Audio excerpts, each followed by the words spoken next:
Olá, tudo bem? Bem-vindo ao Engenharia em Planilhas, o canal onde você vai achar as melhores planilhas para a engenharia civil e construção civil em geral. Meu nome é Arthur Paranhos, sou engenheiro civil, diretor desse canal aqui do YouTube e também temos o blog, que tem várias informações e novidades sobre o mundo da engenharia. E lá nós disponibilizamos várias planilhas gratuitamente, algumas pagas. E sobre esse assunto aqui, da NBR 5413, chamada Iluminância de Interiores, nós também temos uma planilha que faz o cálculo luminotécnico, uma planilha gratuita, tem duas versões, uma planilha gratuita e outra paga. Obviamente que a paga ela tem muito mais recursos, né, do que a planilha gratuita, mas a planilha gratuita também quebra um galho danado para quem está fazendo cálculo luminotécnico. E a planilha segue essa norma aqui, 5413 de 92. Qualquer coisa, entra lá no nosso site, baixa a planilha para ver se gosta e não gosta, mas é uma planilha que está com um formato, um layout que parece um software. Né? Eu mesmo a projetei, a desenvolvi, e lá tem um layout bem diferente, parece um software, uma coisa que tentei tirar o erro, prováveis erros que o usuário poderia cometer e deixei ela com um formato mais amigável. Pode ir lá, tá aqui o link na descrição. A princípio, queria pedir para que você que está aí assistindo a essa aula, essa microaula, né? Você curta esse vídeo, comente aí também se tiver alguma dúvida, diga o que é que achou, diga o que é que achou da planilha também, que tá para ser baixado lá, tá ok? Vamos começar. A gente vai analisar essa norma aqui, a iluminância de interiores, a NBR 5413/92, né? Desenvolvido pelo Comitê Brasileiro de Eletricidade. E é uma norma com 13 páginas, certo? É pequena. Iluminância de interiores. Ela não vai ensinar como se calcula, como se faz o cálculo luminotécnico de um ambiente, não. Ela só vai tratar sobre iluminância de interiores, que é uma analogia que eu posso fazer para quem gosta de engenharia de estruturas, né? É análogo àquela norma é, NBR 6120, que fala sobre as cargas que a gente tem que colocar para cada tipo de ambiente, em arquivos, né? Para fazer o cálculo do prédio, né? Saber quanto de carga, de peso a estrutura vai suportar. Né? Então, para a biblioteca é X, para um quarto é Y, para a cozinha é outro valor. É a mesma coisa aqui. A iluminância de interiores vai requerer, o projetista vai ter que saber que para determinados tipos de ambientes vai ser preciso diferentes tipos de iluminação, né? De iluminância. Então vamos começar aqui com alguns conceitos. Né? O objetivo dessa norma é esse. Começar aqui com alguns conceitos. Primeiramente, antes de falar dos conceitos, definições, a gente só pincelar que a NBR 5413 ela precisa, para a pessoa querer se aperfeiçoar, se aprofundar nela, é bom saber dessas duas normas aqui, né? 5382 e 5461. Uma fala sobre iluminação geral, bem completa, tem várias páginas essa norma, e essa outra vai falar como é que é feito o método de ensaio para se verificar, para se aferir a iluminância. Então vamos para as definições. Mas o que é iluminância? Iluminância, e aí eu separei um outro material aqui que vai nos dar uma ideia. Antes de falar sobre iluminância, eu preciso falar sobre fluxo luminoso. O que é fluxo luminoso? O fluxo luminoso aqui nesse material ele até me ajuda. Ele fala o seguinte, olha, é uma analogia com a hidráulica, seria como um chafariz esférico dotado de inúmeros furos na sua superfície. Os raios luminosos de uma lâmpada, né, corresponderiam aos esguichos de água dirigidos a todas as direções decorrentes destes furos. Ou seja, a unidade é lúmen, né? E aí o fluxo luminoso seria o quê? Seria a representação de uma potência luminosa emitida ou observada, e essa representada é uma energia emitida ou refletida por segundo em todas as direções, ou seja, é como se fosse um chafariz elétrico mesmo. É como se fosse ali uma dispersão de iluminação em todas as direções, raios luminosos em todas as direções. Isso aqui é o conceito de fluxo luminoso. Então vamos agora para o primeiro conceito de luminância. O que seria luminância? É o fluxo luminoso que a gente já viu ali atrás, né? Quando incide sobre uma determinada área em metros quadrados.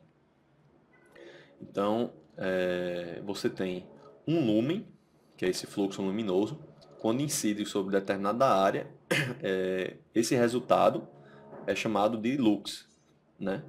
É a unidade da iluminância. Então, para diferentes tipos de ambientes, para biblioteca, para quarto, para restaurante, para balcão de hotel, a norma 543, ela diz que para diferentes ambientes, o projetista tem que entender que depois que ele fizer o projeto da iluminação, o resultado final, quando alguém for lá com um luxímetro, um aparelho que mede a iluminância, o aparelho tem que dar o que ele projetou, o de lux, né? Que é exatamente isso daqui. Então, para cada ambiente vai ter uma quantidade recomendada, que a norma recomenda, de lux, de luminância. Então, é mais ou menos isso que ele fala na norma. O limite da razão do fluxo luminoso concebido pela superfície em torno de um ponto considerado para a área da superfície quando esta tende para o zero. Essa é a primeira definição da norma, que é importante. A segunda definição e a última é sobre o campo de trabalho. O que é campo de trabalho? É região, superfície plana, onde se vai fazer, o que se quer iluminar, né? É uma mesa, é uma mesa de poker, é uma mesa de ping-pong, é o piso, quando você quer iluminar o piso, como uma quadra de tênis, uma quadra de vôlei, uma quadra de basquete. O que mais? São gôndolas, né, de roupa. Então você pode notar que existem alturas em relação ao piso diferente do campo de trabalho. Quando é uma mesa é o quê? 75, 76 centímetros do piso. Quando você quer iluminar uma quadra, você quer iluminar o piso, então a altura é zero. Você quer iluminar gôndolas, você vai colocar sempre ali a altura do plano de trabalho referente à superfície plana que você quer iluminar. Uma ilustração disso é essa foto aqui, essa figura aqui, né? Aqui no caso o plano de trabalho seria a mesa, que pode ser inclusive uma sala de cirurgia, alguma coisa desse tipo. Então vamos continuar. Existem algumas regras aqui que ele fala, né, que se não você for projetar a iluminação para algum lugar e aí quer saber a iluminância, mas não se especifica direito para que é o uso dessa sala, a norma recomenda sempre a 75 centímetros do piso, o plano de trabalho, né? E para que a gente está falando de plano de trabalho? Porque isso vai entrar no cálculo da iluminação, quando se for fazer o cálculo luminotécnico, né? Por exemplo, pelo método dos lumes, que é o método que eu desenvolvi a planilha, ele vai precisar dessa altura aqui, HM, inclusive dessa altura HL, que é a distância entre a luminária e o forro. Se for uma luminária de embutir, essa HL é zero. Então, se o plano de trabalho tiver HM igual a zero, isso quer dizer que o plano de trabalho, na verdade, é o piso, né? E assim por diante. Então, vamos continuar. Se não tiver no projeto arquitetônico que você for fazer, não tiver nenhuma informação sobre isso, obviamente você vai ter que recomendar, você vai ter que fazer o cálculo como se o plano de trabalho tivesse a 75 centímetros do piso. O que mais? Para caso já existe um ambiente iluminado, você queira aumentar a iluminância ali, você pode fazer isso com iluminação suplementar, né, com novas luminárias artificiais, obviamente. E a outra você está ali numa sala ou em um ambiente que você está iluminando determinado plano de trabalho. Uma mesa, por exemplo, de um escritório. E aí o que esse item 4.3 fala é que você não pode deixar que o ambiente tenha, em qualquer lugar do ambiente menos iluminado, ele esteja menos do que 10%, a iluminância lá incidindo, esteja menos do que 10% do que foi adotado no campo de trabalho, né? Então, não dá para em um canto você ter, por exemplo, 500 lux e em outro canto tá bem uma penumbra de 49 lux. Não dá. Teria que estar no mínimo 50 lux. O que mais? E também no mesmo plano de trabalho, no item 4.4, ele fala que não dá para você deixar uma parte que esteja inferior a 70% da iluminância média, né? Determinada pela NBR 5382. Bem, vamos seguir, né? Vamos falar agora das tabelas. Como é que eu escolho a iluminância do ambiente que eu quero projetar vou fazer a iluminação, né? Calcular quantas luminárias eu vou precisar. Como é que eu faço? Como é que eu sei? Como é que eu vou escolher a iluminância? Existem duas formas. Existe a forma por meio da tabela que mostra as classes de tarefas visuais, que é a mais simples, a forma mais simples. E existe a forma de você fazer através dessa parte do 5.3, ó, iluminâncias por tipo de atividade. Essa 5.3 aqui, ela tem diversos, a norma disponibiliza mais de 400 tipos de ambientes para você fazer, escolher e calcular o seu ambiente. Então, aqui, pronto, dessa página 3 aqui do PDF até a 13ª é só desses ambientes. Ele fala de bancos, aí fala vários subambientes de bancos, a parte de atendimento, a parte de máquinas. E aqui, ó, o limite mínimo, limite médio e o limite máximo de iluminância a ser adotada, certo? 300, 500, 750, aqui, por exemplo, para a parte de centrais elétricas, plataformas de caldeiras, você vai ter o limite mínimo de 100, 150, 200 e assim por diante. Barbearia, 150, 200, 300. Sempre assim, limite mínimo, médio e máximo. No outro método aqui em cima que eu falei, que é por classe de tarefas visuais, ele não vai dizer exatamente um ambiente, se é barbearia, se é uma central elétrica, se é uma residência. Ele vai dizer assim, ó, são 3 classes, A, B, C. Aí a classe A é sobre, quando se trata de uma iluminação geral para áreas usadas interruptamente ou com tarefas visuais simples. E a mesma coisa, 3 classes, né? 3 tipos de limites. O limite mínimo de iluminância, o limite médio e o limite máximo. Você que vai escolher isso daqui, você tem autonomia como projetista para fazer essa escolha. Né? E aqui você vai também ter a subclasse, né? Tipo de atividade. Então você escolhe aqui, escolhe o limite. Mas existe uma forma de se escolher esse limite recomendada, né? Mas como eu disse, aqui até a nota ele fala, né? Você não precisa fazer a escolha rigidamente segundo a norma, mas eu gosto de seguir. E minha planilha eu fiz baseada nesses procedimentos que ele fala aqui no item 5.2 para a escolha dessas iluminâncias, seja por essa tabela 1, seja por escolhas pela atividade que vai ser produzida, como é no item 5.3 que eu falei. Então, como é que é o procedimento? O procedimento é o seguinte: é uma soma, um somatório que você vai fazer de três pontos referentes a 3 perguntas. Ou seja, 3 perguntas. Qual a idade do público que vai frequentar o lugar? A velocidade e precisão que vai ser requerida, ou se não tem importância, se não é importante, a velocidade e precisão. E a refletância do fundo da tarefa, ou seja, a refletância do fundo da mesa de trabalho ou do piso, a refletância do fundo do plano de trabalho. Primeira pergunta. Se for inferior a 40 anos, o peso da primeira pergunta, a resposta é -1.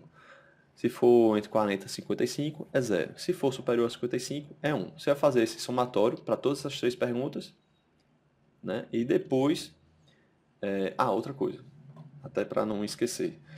Eu não falei aqui sobre refletância do fundo da tarefa. Nessa norma ele não fala sobre isso. Então a pessoa pode ficar se perguntando: mas como é que eu vou saber se o meu piso, ou se a minha mesa de trabalho, ou se as minhas gondas, como é que eu vou saber a refletância disso, tal, se é superior a 70, como é que eu vou saber? Realmente a norma 54.3 ela não especifica sobre isso. Porém, na literatura, a gente acha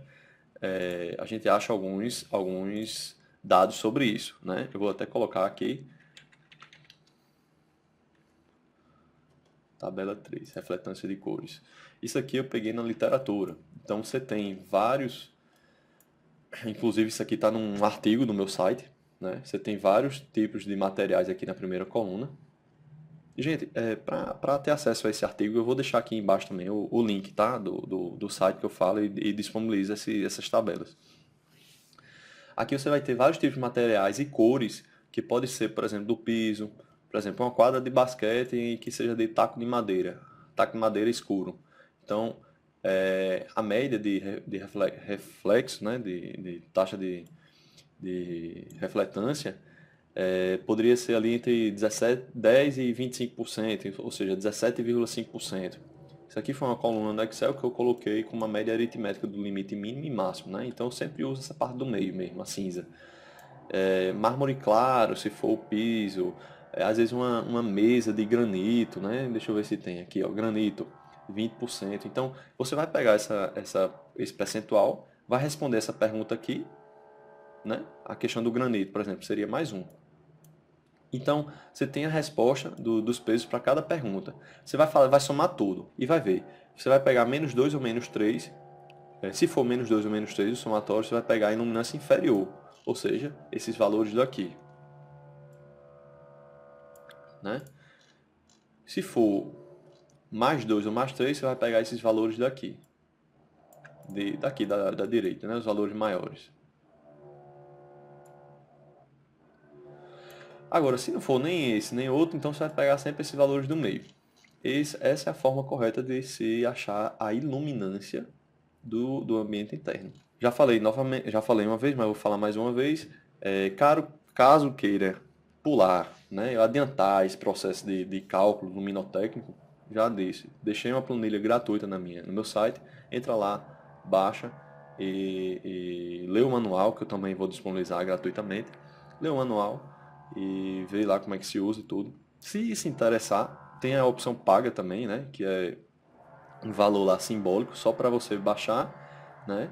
E nessa paga tem vários outros tipos de luminárias LED que eu só disponibilizo na paga, que você vai fazer o cálculo e rapidamente vai poder ter um resultado bem prático de quantas luminárias do modelo que você deu entrada lá, né, que você escolhe, quantas luminárias vai ser preciso para um ambiente que você está querendo calcular, tá certo?